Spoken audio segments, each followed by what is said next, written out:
Hey everyone, welcome to the Reddit branch. Today we have interesting stories from Reddit that I would love to hear your opinion about. So feel free to let me know what you think down in the comment section. If you enjoyed the video, please give it a thumbs up and subscribe to the channel for content like this every day.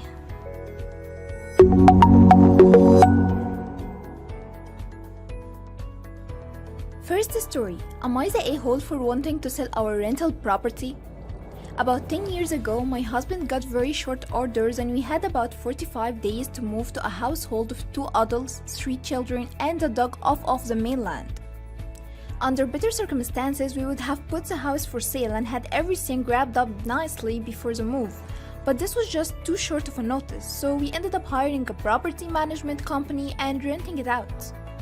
Of course, there have been issues, but while my husband was active duty military, it was all manageable. Last year, my husband retired and we have moved to our permanent estate, which is ours from the rental house area.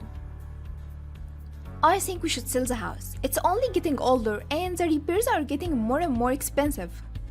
We are looking down the barrel of a roof replacement, AC replacement, or major boiler repairs at the rental home. With the management fee, we aren't making any money at all. We are out of pocket for all repairs.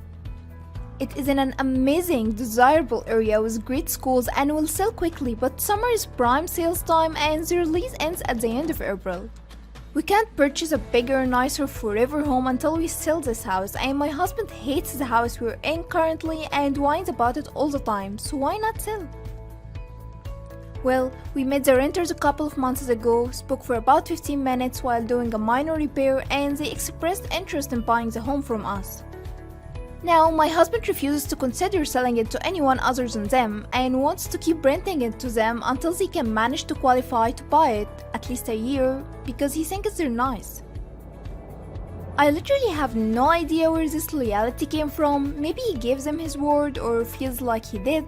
He's a really nice guy. Our deal right now is that he isn't allowed to talk about how much he hates our current house and I don't bring up selling the other house. But that can't last forever. I feel like he's being too nice and putting our family at a disadvantage in the meantime. He feels like I'm being selfish, so am I the a-hole here? People replied in the comments with, "You're not the a-hole, and you're better business person than your husband actually. If the current renters really want to buy the house, you need to get a lawyer, draw up a contract, get an appraisal, agree on a price, get some kind of a deposit, get some kind of an agreement on repairs going forward. That way you would know that you had an end date on selling the house and was moving forward with buying your forever house.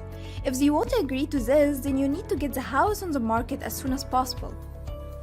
It's hard to know if they're actually taking advantage of you or if they're really serious about buying the house, and there is only one way to find out. You're not the a-hole, it's your property, so sell it out if you can. However, looking at a roof replacement, boiler repairs, AC replacement repairs are all going to be found on the inspection. You will probably need to fix those issues before selling or price it low enough to sell. You're not the a-hole. How convenient for the renters. You replace the roof, AC, and repair the pool and they might have the money a year from now. Send them a 30-day notice and contact the realtor. Don't plan your future in someone else's maybe. Now for my personal opinion, I don't think the poster is the a-hole here. She's thinking smartly on how to make the most out of her property. They could be taking advantage of her and that's why she should take steps towards selling the house. Next story, am I the a-hole for accusing my grandma of stealing my wallet? It all started this morning when my 42-year-old mom and I, 15 male, were leaving the house. My mom was already in the car waiting for me to get my shoes on, let the dog back in and take the trash out. Just when I finished putting on my shoes, my mom texts me a wallet. I assumed she meant for me to go find my wallet so I can bring it to her as I was in debt with her at the time. So I let the dog in from outside and started looking for the wallet. I couldn't find it. Now I'll take a break to provide some brief context. My brother, 23 male, has just gotten out of prison for drug charges. He used to steal to pay for his drugs and he hasn't won our trust back yet, so we have to hide our valuables from him. This includes my wallet. Last time I couldn't find my wallet, my grandma, 74 female, found it and kept it in her purse so it wouldn't get stolen. So this time I go up to her and ask, "Hey, did you take my wallet?" Thinking she might have done it again, she got pissed, started angrily looking for it and telling me I always gotta prove my innocence with you. I asked her what she meant by that and she said I was accusing her of stealing. I said no, I wasn't, I just asked if you had it. She kept insisting I did and the whole thing escalated into a screaming match. My mom eventually came in, yelled at me for screaming, but I interrupted her to say that grandma was accusing me of accusing her of stealing. We eventually gave up and I took the trash out while my grandma said almost condescendingly, "Guess I'll look for it while you're gone." I wish this was the end of it. After coming home from the barber, lunch and the mall, we put away our things. As I was putting a shirt up, she came up behind me and said, "Did you ever find it?" I replied no. "Well, I didn't steal it, that's for sure." I looked around and I told her, "I actually never accused you of this. I just asked if you had it." "You did accuse me of this. What you said was accusatory." "Well, if you found an innocent question accusing, then maybe you did steal it."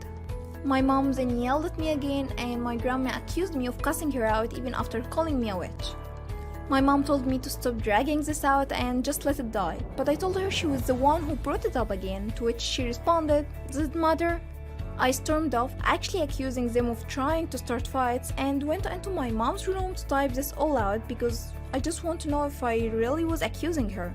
So Reddit, was I an a-hole by how I asked the question? Keep in mind I tried to ask in a neutral tone, but I guess I was slightly mad at losing things. People replied in the comments with, "You're not the a-hole. Your grandma really escalated that situation. You said you weren't accusing her for stealing it, not sure why she kept pushing it after that." Everyone sucks. You for expecting others to keep track of your things, your grandma for overreacting, and your mom for overreacting to your grandma's overreacting. You all need to learn to have civil discussions with each other. Now for my personal opinion, I sense an entitlement tone in the poster's way of telling what happened, but I don't think he was accusing his grandma of stealing, so I don't think he's the a-hole here. Next story, am I the a-hole for telling my sister-in-law she cannot make rules about what happens at my house? So, my 29-year-old wife and I, 26 male, are considered the fun aunt and uncle to our nieces and nephews. 12 female, 11 male, 9 male, 7 female, and 3 male. These are from my wife's side of the family. We do activities with the kids and play with them unlike the other aunts and uncles of the family. Even though we don't have kids yet, we keep a toy chest full of toys for the kids to play with and encourage the kids' interests. We also have craft stuff and we often, my wife, teaches educational lessons. In our house, we encourage the kids to be themselves, but we follow the rules their parents set for them. Sister-in-law one has always had a relaxed parenting style and the kids can be a little wild but know when they need to behave. We are very close to her children. Sister-in-law 2 has a 3-year-old who you will call Ali and has chosen a different approach to parenting. She's very strict and has many rules about what her child can do.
The big thing is she doesn't want the child to see anything that's considered rough or angry, like the kids cannot play cups and rubbers in front of Ali, and I also got the older kids some padded blow-up fighting gear and they cannot use it if Ali is around. Also, forget Nerf guns or shooting at creepers on Minecraft. Forget football too. I understand her concerns and we adjust accordingly when Ali is around. This last weekend we had the family over and the older kids were playing tag and yelling at each other, and while I admit they were loud, I wouldn't say it was unreasonable. Sister-in-law too came out and said they need to stop yelling and she doesn't want Ali to learn to yell. I told her that they were fine and sister-in-law one agreed with me. She also wants us to stop doing rough activities even when Ali isn't around because she doesn't want him to feel left out. She also wants us to only use organic and gluten-free foods for the kids. I told her she does not dictate what we do with the other children when Ali isn't around and she cannot expect the children to just sit and be quiet. She's saying I am isolating her child and that I'm an a-hole for not treating the kids equally. I told her we follow her rules with Ali, but her rules do not apply to the other children. Though a part of me knows that there are other things we could do, I hate putting restrictions on the other kids. So am I the a-hole for telling my sister-in-law she cannot make rules for what goes on in my house? People replied in the comments with, "You're not the a-hole. Her rules apply only to her kid. If she wants the kid to live in a wonderland, that's her problem, and unfortunately the kid problem too when life and reality shows up. You're not the a-hole. I get the football and Nerf guns, but you respect all that. What I don't get the yelling, snacks and tag. What does she think will happen when the kid gets to daycare, preschool or kindergarten? That kid won't be loud or play tag? That all kids will eat the same snacks? That kids will never be a little hectic and crazy? Her not wanting her kid to learn to yell, or in my opinion be a kid, is weird. If Ali is a quiet child, that's perfectly fine. But doesn't sound like Ali will get a choice. You are respecting her rules when Ali is around, but you do not have to ruin the fun for the other kiddos, especially because their parents are for those gasp loud activities anyways. You're not the a-hole. Your sister-in-law is out of line here. It's good for kiddos to different parenting styles to mix. No one is isolating her kiddo but her.